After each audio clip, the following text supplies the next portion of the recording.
Driverly.com, unlimited drama series. Every Sunday she visited her grandmother's grave.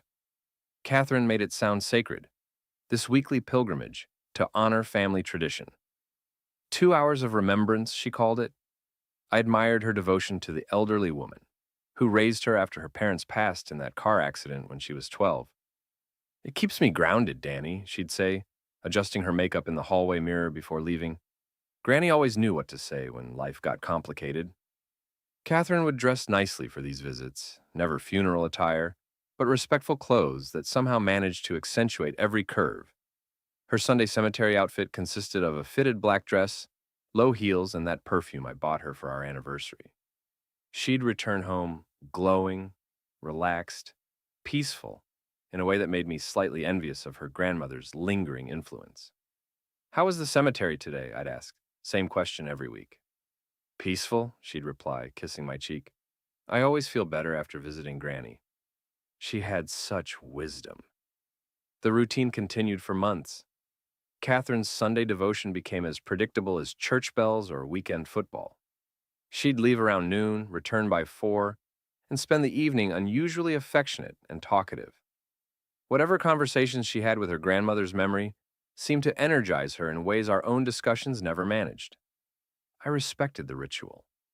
Everyone grieves differently, processes loss at their own pace.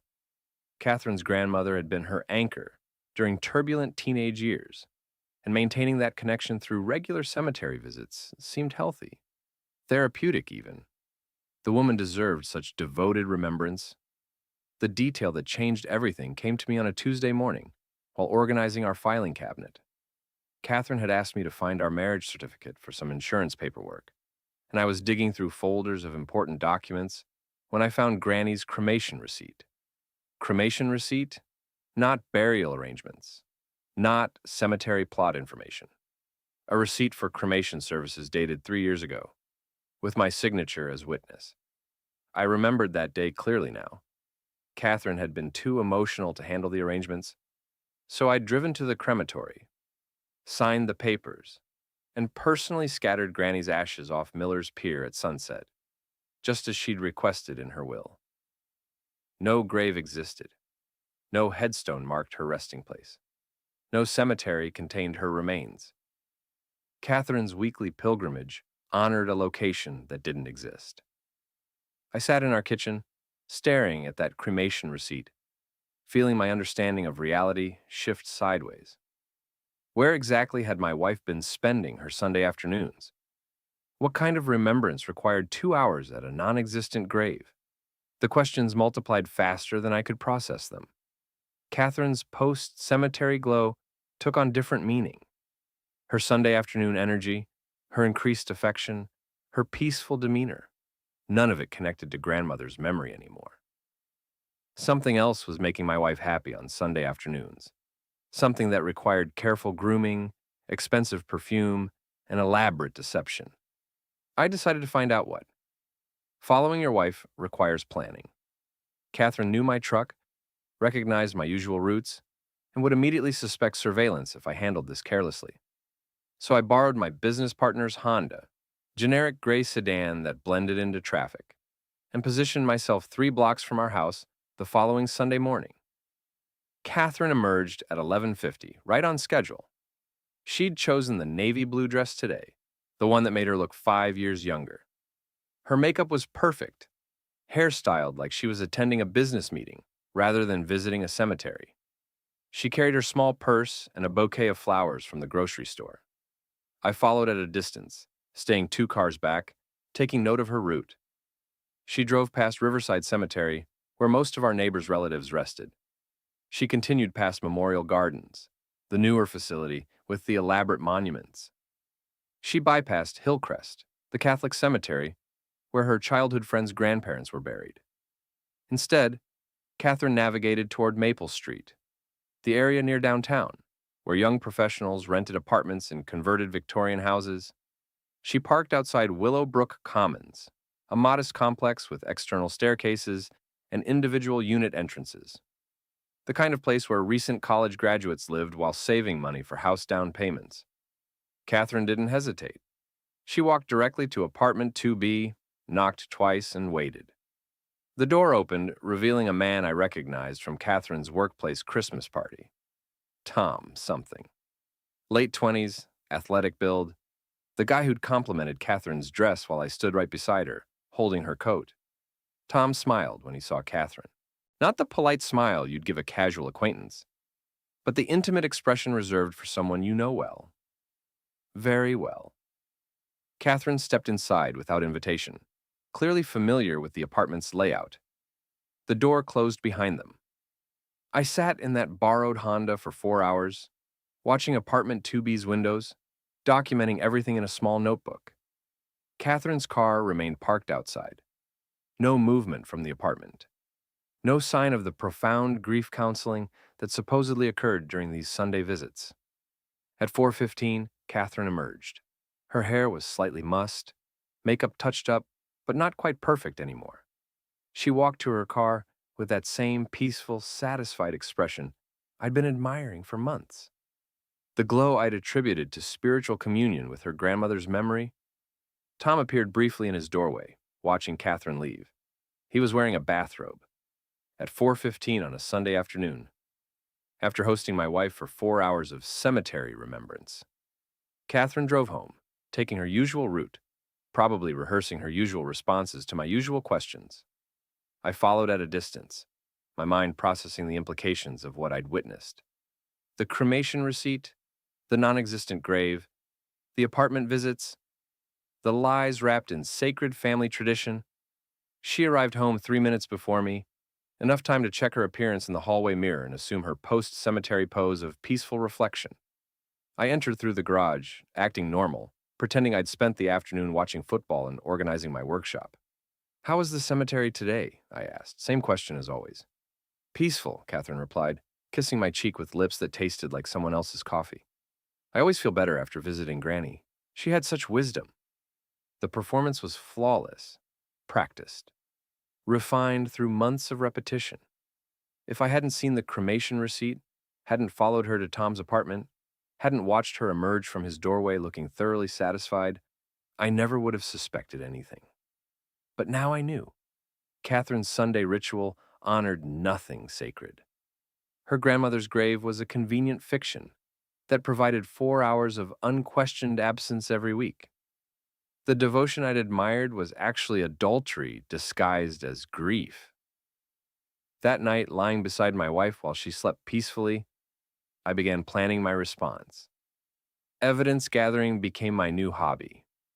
I approached it like any other project, requiring attention to detail and systematic execution. Catherine had been conducting this affair for months, possibly longer, which meant she'd become comfortable with her deception. Comfortable people make mistakes. I purchased a small digital camera with excellent zoom capability, telling Catherine I wanted to document some restoration work on vintage cars at my shop. True enough, I did photograph a few classic automobiles for cover story purposes, but the camera's primary function involved Sunday surveillance.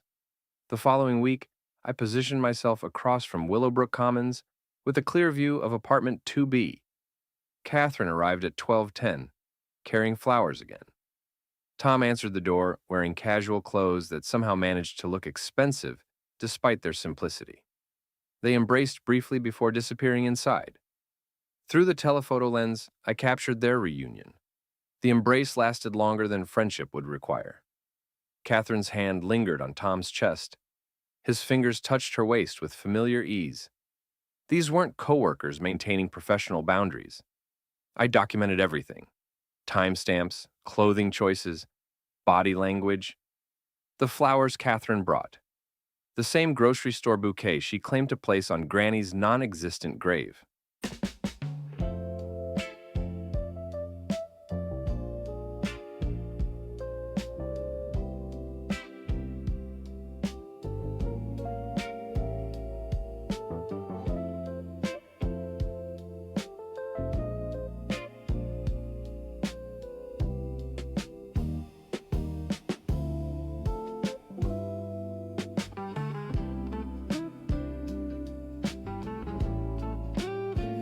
Apparently, Tom appreciated fresh flowers in his apartment, while he entertained married women on Sunday afternoons.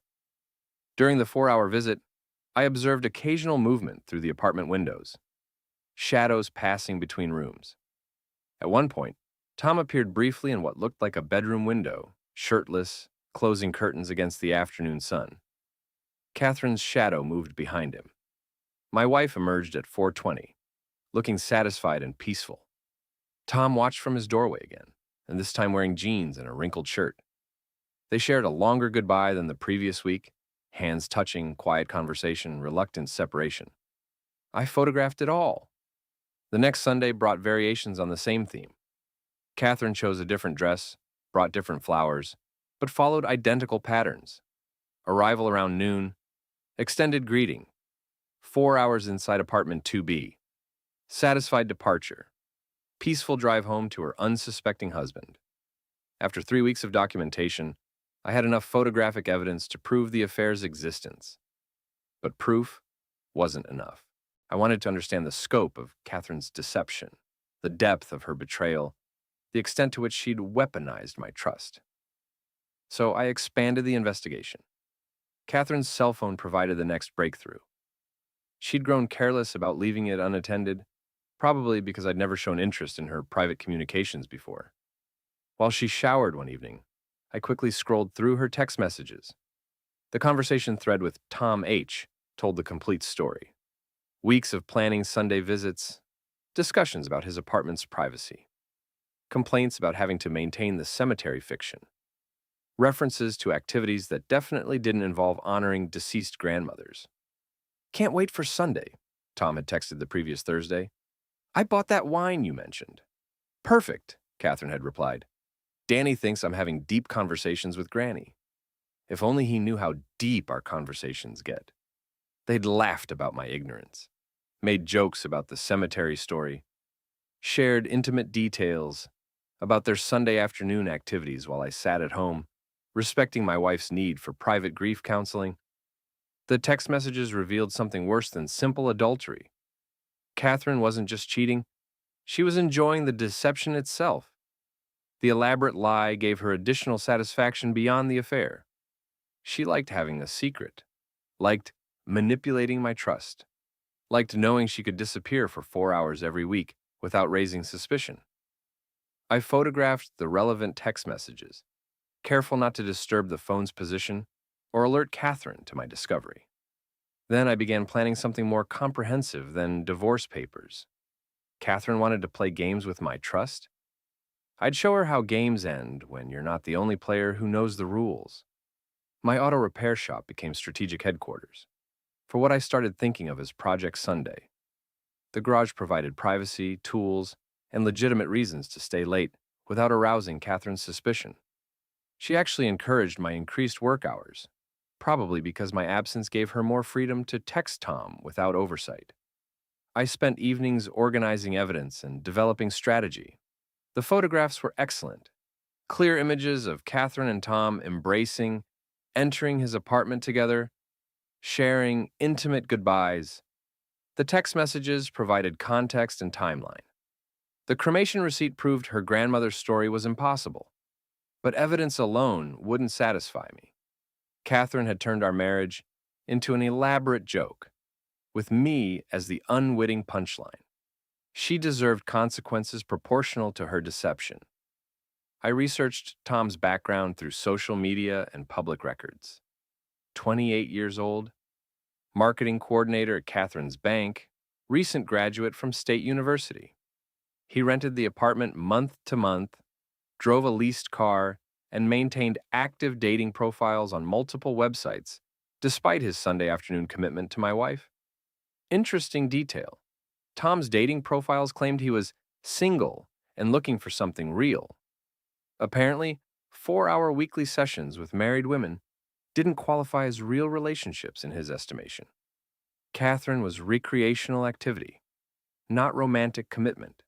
The bank employment created additional possibilities. Catherine worked in human resources, Tom in marketing. Office relationships required disclosure to management, especially when they involve potential conflicts of interest.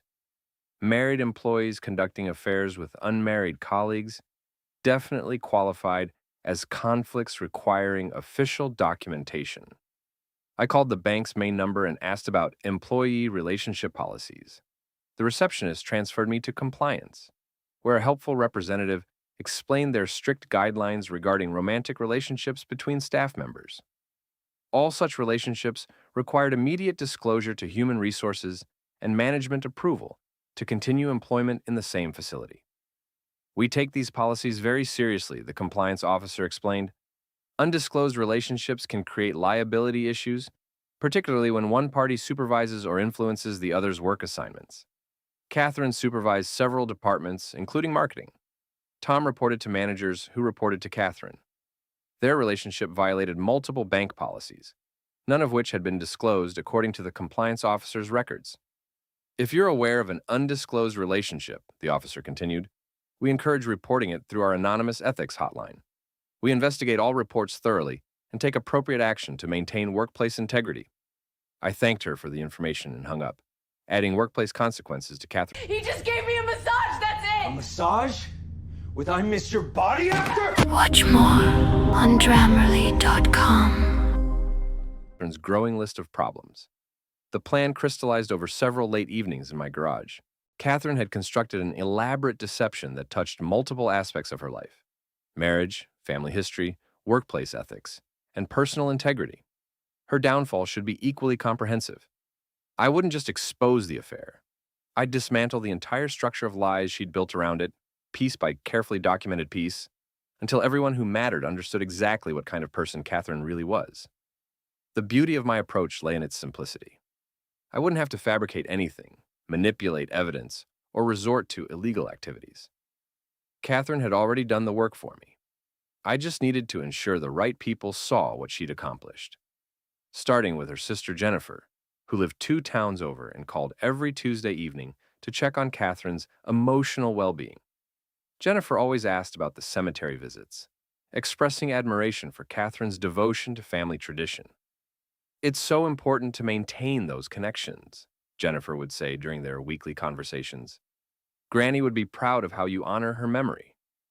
Jennifer deserved to know how Catherine was actually honoring their grandmother's memory, along with Catherine's co-workers, supervisors, and the husband who'd been funding her Sunday afternoon activities without realizing it. I chose Tuesday evening for the first revelation, timing it to coincide with Jennifer's weekly call. Catherine was in the kitchen preparing dinner when her phone rang, and she answered with her usual cheerful greeting. "Hi, Jen. How was your week?" I waited until they'd covered the standard topics, work, weather, weekend plans, before walking into the kitchen with a manila envelope. "Catherine," I said calmly, "we need to discuss your Sunday cemetery visits." She looked confused, phone still pressed to her ear. "Danny, I'm talking to Jennifer. Can this wait?" "Actually, Jennifer should hear this too." I opened the envelope and spread photographs across the kitchen counter. "These were taken last Sunday while you were visiting Granny's grave." Catherine's face went pale as she recognized the images. Tom opening his apartment door, their embrace on his threshold, her satisfied departure 4 hours later. The timestamps were clearly visible on each photograph. "What? How did you—" Catherine stammered. "Put Jennifer on speaker," I suggested. "She'll want to hear about your new approach to honoring family traditions." Catherine's hand trembled as she activated the speaker function. Jennifer's voice filled the kitchen, concerned and confused. "Catherine, what's happening? Danny, what photographs?" I picked up the cremation receipt and held it where Catherine could see. "Jennifer, did you know your grandmother was cremated? That I personally scattered her ashes off Miller's Pier 3 years ago? That there's no grave for Catherine to visit?" Silence from the phone. Catherine stared at me with growing panic. "I don't understand," Jennifer said slowly. "Catherine visits Granny's grave every Sunday. She's been doing it for months." "She visits someone," Bus I agreed, indicating the photographs. "Tom Harrison, 28 years old, lives at Willowbrook Commons. Catherine spends 4 hours there every Sunday, then comes home and tells me about her peaceful conversations with your cremated grandmother." I read selected text messages aloud, the ones where Catherine and Tom joked about the cemetery fiction and made plans for their weekly encounters. Jennifer's shocked silence grew heavier with each revelation. "Catherine," Jennifer whispered finally, "is this true?" Catherine tried to respond but only managed broken syllables. The elaborate deception that had seemed so clever and manageable was collapsing in real time, witnessed by the sister whose respect she'd always craved. "I can explain," Catherine managed eventually. "Please do," I said, gathering the photographs. "Explain to Jennifer how visiting your lover's apartment honors your grandmother's memory.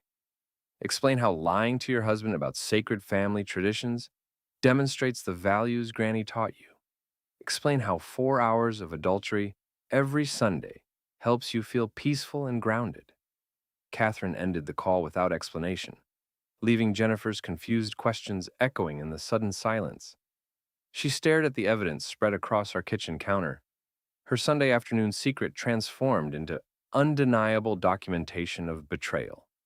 "Danny, I never meant for this to happen," she began. "You meant for exactly this to happen," I corrected. "You planned it, executed it, and enjoyed it for months.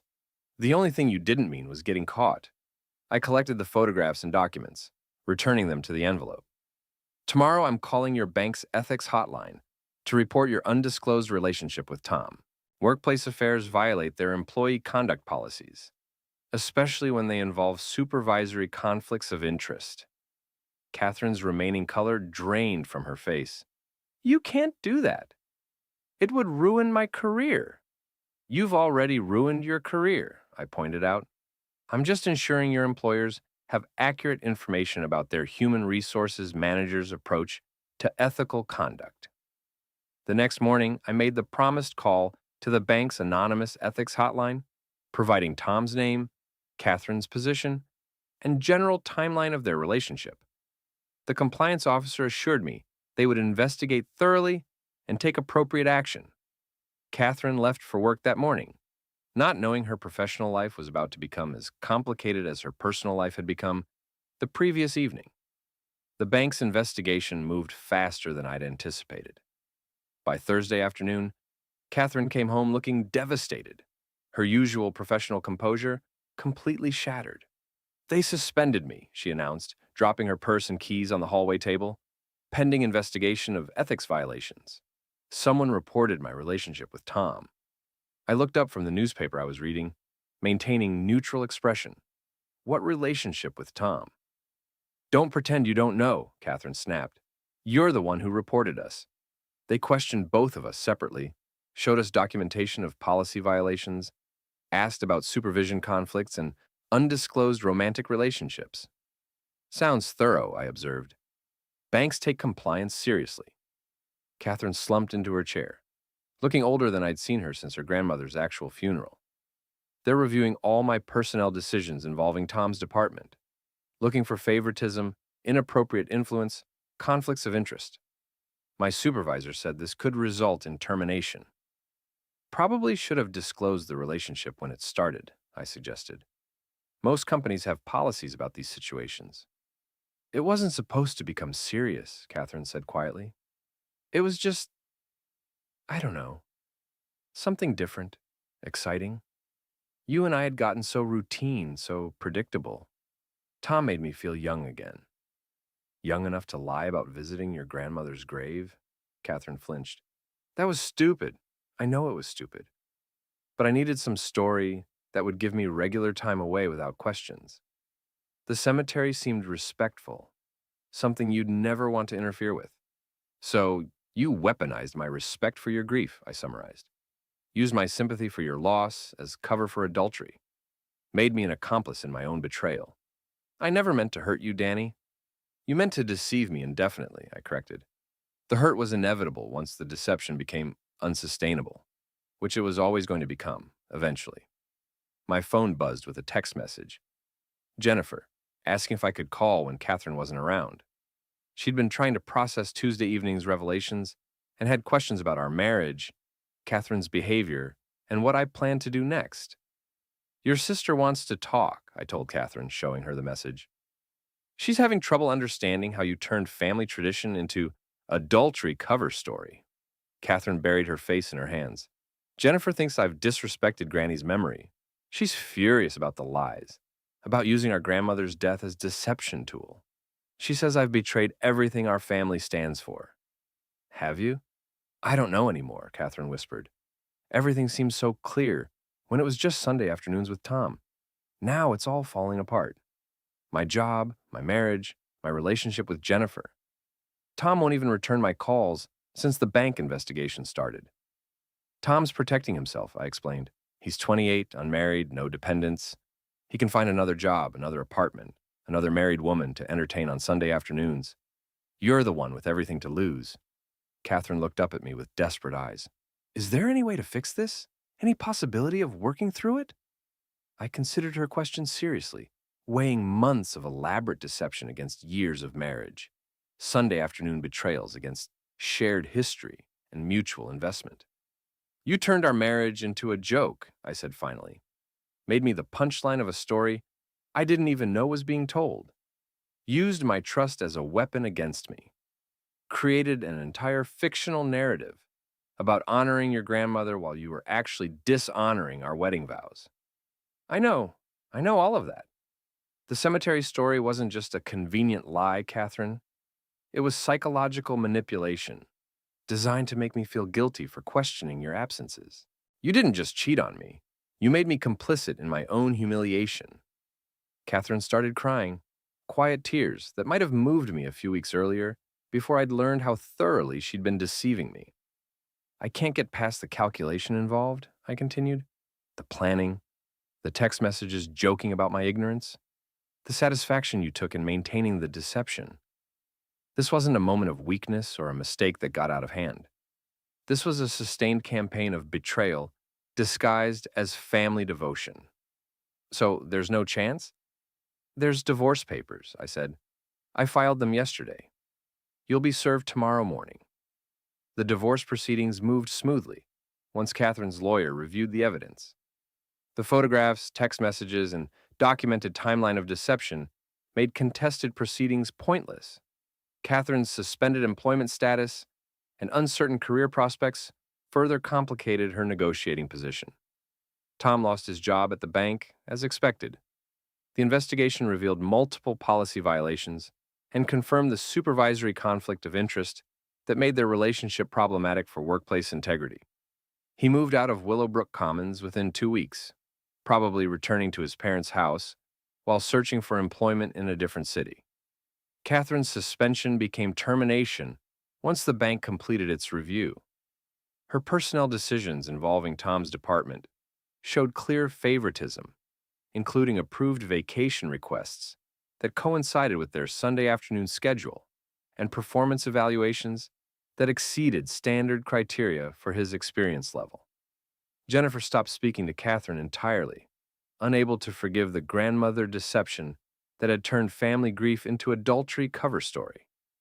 Their relationship might recover eventually, but the trust required for sister-level intimacy would take years to rebuild, if ever. I kept the house, the business, and most of our shared assets. Catherine's lawyer argued for more equitable distribution, but documented infidelity simplified the proceedings considerably. Judges appreciate clear evidence of marital misconduct, especially when it involves elaborate deception and workplace ethics violations. Catherine moved into a small apartment across town, the kind of place where people rebuild their lives after major failures.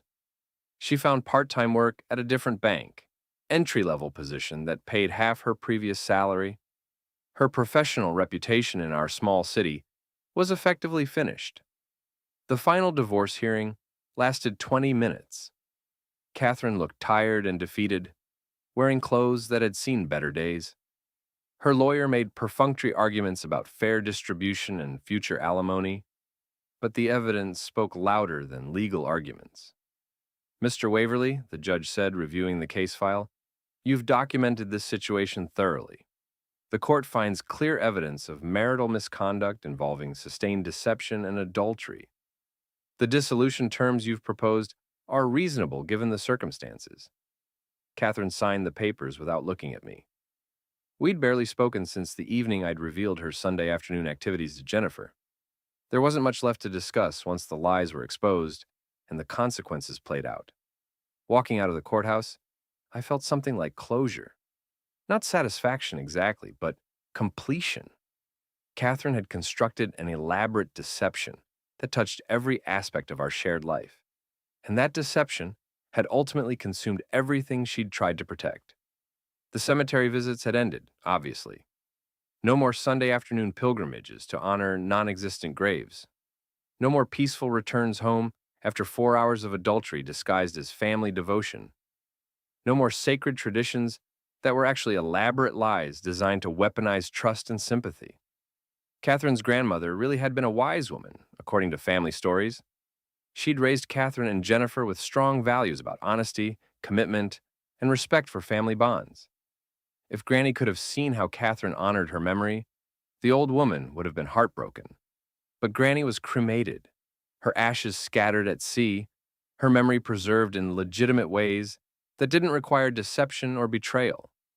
She deserved better than being transformed into a cover story for adultery. I drove home to the house that was now entirely mine, thinking about Sunday afternoons and how I'd spend them going forward.